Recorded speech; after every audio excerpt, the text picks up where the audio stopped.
Bonjour tout le monde.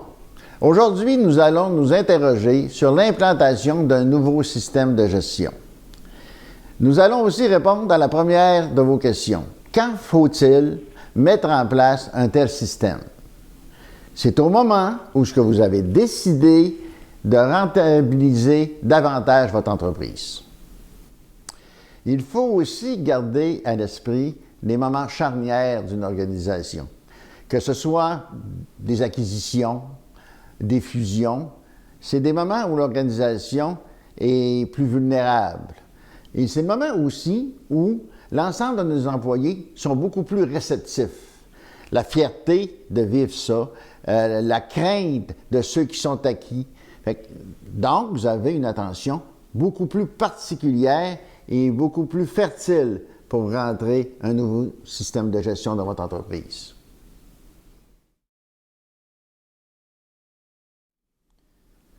Dans le choix de votre accompagnateur, si vous en venez à cette décision, vous devez, comme vous avez vu, on a vu ultérieurement, on a parlé d'expérience d'entrepreneuriat, on a parlé d'expérience de gestion.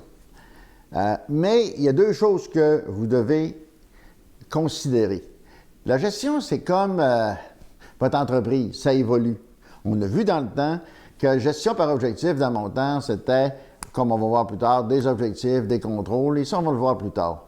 Mais aujourd'hui, il y a un autre secteur, un autre segment qui rentre en considération, c'est la créativité.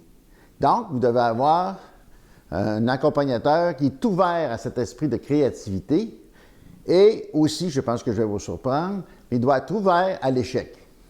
L'échec, aujourd'hui, comme on va le voir aussi plus tard, fait partie intégrale d'un système de gestion. Donc, un bon système de gestion qui est bien encadré doit tenir compte de la créativité et de l'échec. Et c'est des choses que vous devez vérifier avec votre nouvel accompagnateur. Je vais prendre juste quelques secondes pour revenir sur le terme « échec ». Vous allez voir que dans le futur aussi, je vais parler beaucoup d'échecs. Parce que dans un système de gestion par objectif, on teste des choses, on avance. Quand on parle d'échec, on ne peut pas atteindre le succès si on n'a pas eu d'échec, parce qu'on bâtit en fonction des échecs qu'on va avoir. Donc, échec, résultat, échec, résultat, échec, résultat, ça devient notre partie de ping-pong qu'on doit jouer régulièrement. Donc, c'est pour ça que je reviens, puis on va revenir souvent, vous allez voir, sur l'importance d'avoir des échecs, ce qui nous permet d'avoir des succès.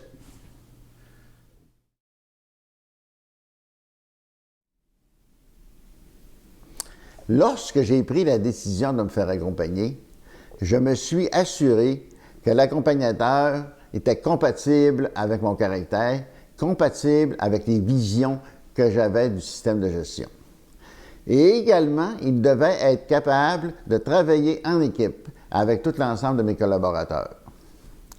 Car les prochains mois allaient être des défis importants pour l'organisation et, bien entendu, c'est l'équipe qui devait mettre en place le système de gestion, non l'accompagnateur. Il est là pour aider, il est là pour conseiller, mais il n'est pas là pour mettre en place, parce que le système de gestion appartient à l'équipe, appartient à l'entrepreneur, et c'est avec eux autres qui vont vivre avec le système, c'est eux autres qui vont devoir le rendre efficace.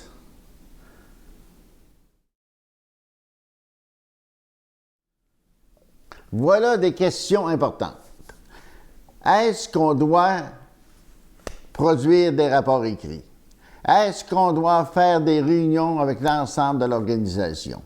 À quelle fréquence on doit faire ces réunions-là? Il faut y aller tranquillement. Parce que vous pouvez créer une perte d'énergie puis mélanger encore plus votre monde.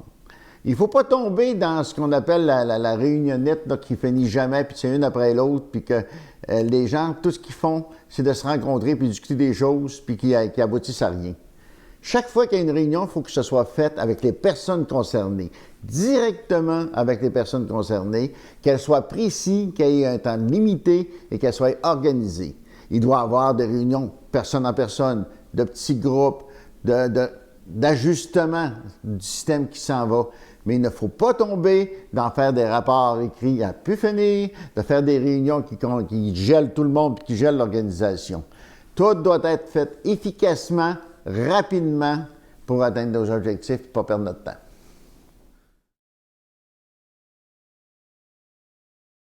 Pour la première fois, on va changer de place. C'est-à-dire que pour la première fois, je vais être dans le costume de l'accompagnateur. L'accompagnateur, il y a une décision à prendre, une. Et c'est celle-là. Et c'est une très importante décision. On est prêt à partir, on a tout mis en place, on a regardé des avantages, des inconvénients, on a dit comment l'accompagnateur, qu'est-ce qu'il pourrait faire là-dedans. Mais il doit avoir le professionnalisme de décider s'il pense d'emmener la compagnie vers où elle vise d'aller.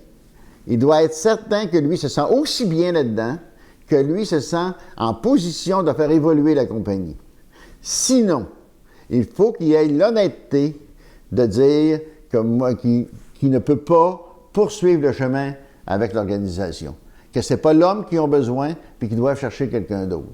Un professionnel doit être capable de prendre cette décision cruciale, autant pour son image que pour le bien de l'entreprise. Merci du temps que vous m'avez permis de passer avec vous autres. Avec un nouveau blog, nous allons rentrer dans le vif du sujet, le système de gestion en lui-même. Merci beaucoup. Bye tout le monde.